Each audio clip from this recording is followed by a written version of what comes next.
Hey everybody, here's my weekly update for you. Just going to give you an update on what's been happening for us here in Panama this week during a pretty strict quarantine. I think next week we're heading into week 9. I think it'll be week 7 of strict quarantine for the country. It'll be 8 weeks, or is it 9 weeks? God, I'm losing count of weeks now, not even days. 8 or 9 weeks since government departments closed. And immigration sadly closed on the very day we were due to go and file our visa application, so we're still waiting. So something really exciting happened on Wednesday this week that I have been waiting for weeks. On the evening 6 o'clock news conference thing, they announced that Ley Seca, or the dry law, was going to be lifted on Friday. I was so happy, I did a dance. Because I really would like to have a glass or two of something in the evening after I've finished work as a reward for doing all my work and being very good. But sadly, on Friday, on the day, could not buy anything. I go downstairs to the little shop with Caesar as my interpreter because Spanish is his first language, which is really handy because my Spanish is hideous. I've got a few words and I can sometimes get the gist of what people are saying. I'm trying to learn, but languages, as it turns out, are not my thing. Numbers, I do better with numbers. Languages, Anyway, so Caesar comes with me to the shop and we see all the tape, do not cross, you're not allowed to have this. And he asks about it and they explain that they cannot sell anything to us because the decree lifting Ley Seca has not been issued. So back we go to the apartment, and later in the day we're waiting and we're waiting and we're waiting, and finally it was just after 5 o'clock the decree was lifted. So I did this on my own. I didn't have Caesar go with me, so I got pictures of the decree on my phone and I went downstairs to the shop, and with my very minimal words of Spanish I showed the decree and I pointed at the shelves of what I wanted. She read it and she let me have something, but sadly the selection was absolutely minuscule. And I do not like whiskey. I can't drink whiskey, thanks to a very unfortunate incident in my younger years. It's the one thing I can't drink. They had a decent selection of that.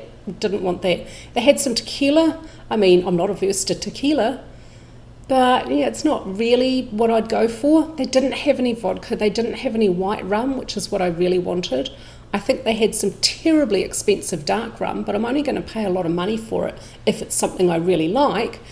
They didn't have any gin, which is my favourite, and no beer or wine. I would have just grabbed a bottle of red wine. That would have been really nice. So this is what I got because I didn't know what it is.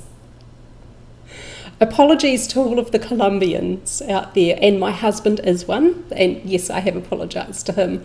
I do not like aguardiente. I think I pronounced that right. Did I pronounce that right, Caesar?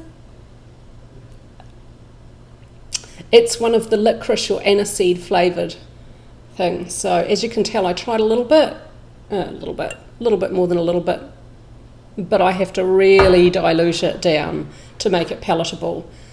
Do not like, will not buy again. Shops will open tomorrow.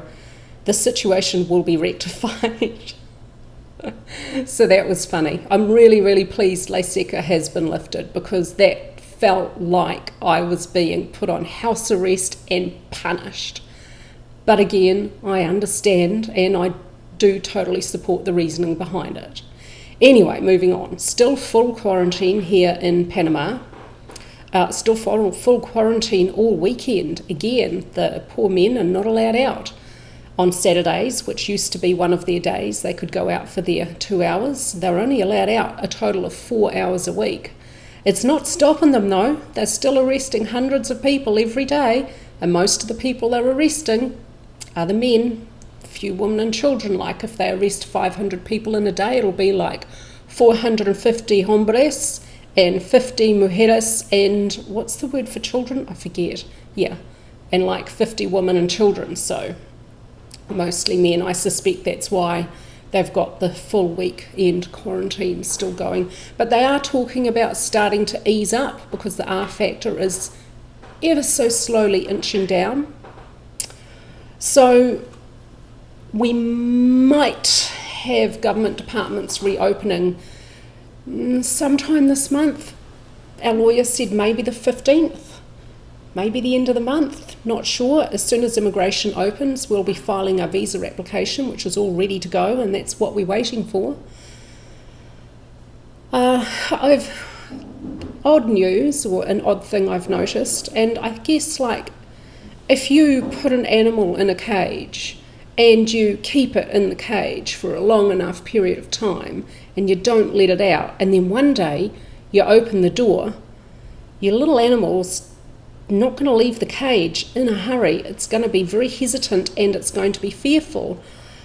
I mean, we're all animals, and I find myself hesitant and fearful to leave the building, which is stupid, and I know it's just a feeling.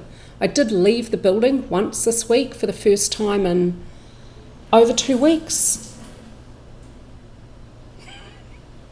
and I bought some fruit, as you can see, and I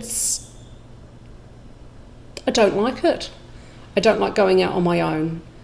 I don't like having to wear the mask. And here's another interesting thing. Those masks, one size fits all? No, not one size fits all, not all. Doesn't really fit me very well with my little head. The mask keeps riding up, and it keeps riding up and pushing on my lower eyes and obscuring my vision. So I figured out I have to fold down the bottom and pull it down a little bit so that it doesn't ride up, because if it's covering this whole space from here to here, every time I put my head down, it pushes the mask up and pushes it into my eyes. So I don't want to keep adjusting it with my hands. I'm trying not to touch it with my hands, but trying to figure out how to use those things. Caesar's bought a couple of new ones online with little filtery things in them, made out of neoprene though. I don't know how that's going to work. It's probably going to be really grossly hot and sweaty, and I'm probably going to want to go back to the little blue paper mask. When you go into a store, and I don't think they'd let you in if you didn't have a mask, and I'm pretty sure as they start to lift quarantine, they're probably going to make it a legal requirement when you're out and about or going into a store that you must wear a mask. So sitting here in our little apartment, I'll show you, I've been watching this swell.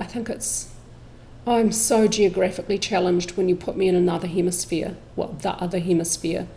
I keep thinking north is south and south is north. It's a problem. So the swell's been coming from that direction, whichever direction that is. South, it's running south to north across the bay. And at low tide, we can see these swell lines running across, and we can even see on the little man-made island over here, a little right-hand point break. It's been 11 weeks since we've surfed, and it's really hard, and I am so over exercising to music in the morning in this apartment. We've found it's on a playlist on my YouTube channel. That's what we do every morning. It's not a big workout, but it's enough. I hate working out. I want to get my exercise either walking or surfing, but I can't do either, so you've got to do what you've got to do. That's all I've got to say. I'm going to show you some little video of me going out on a walk. How exciting. That's the most exciting thing to happen for over 2 weeks. I'll show you some video of the swell lines coming up right next. This swell coming in from the south has been running all week. And look at that little right-hand point break off the island there. I think that's actually big enough to be longboardable. You could actually surf that if you had a big enough surfboard. I know, that's what I'm looking at. What did you say? On the outside point, the white breaks perfect. I know, it's just peeling. It's got a nice little shoulder on it. And we're up on the 11th floor looking down on it, so it's probably maybe hip high, thigh high, hip high, big enough to surf. But I tell you what, even if I had a surfboard, I might not get into that water, even if I was legally allowed to, because it looks really dirty. It's quite brown. I don't know, that might be a bit polluted. and you might get a bit sick. So from when I went out earlier this week, coming out of the building, I walk really, really fast. And then I go right. I don't have to cross the road. Walking really fast, checking around everywhere. And I walk past this building, nice plantings, a lady walking a dog, and I walk past that entranceway. And then I get to the roundabout and I don't cross the road. I have to stay right, and I go really, really fast past the pharmacy, because I don't need to go in there, because I'm going over here. I am going to Foodie, because Foodie has all the good food. And checking out Bigfoot. He hangs out in the lobby, ready to do Bigfoot things to anyone who tries to come into the building. He's got very big feet.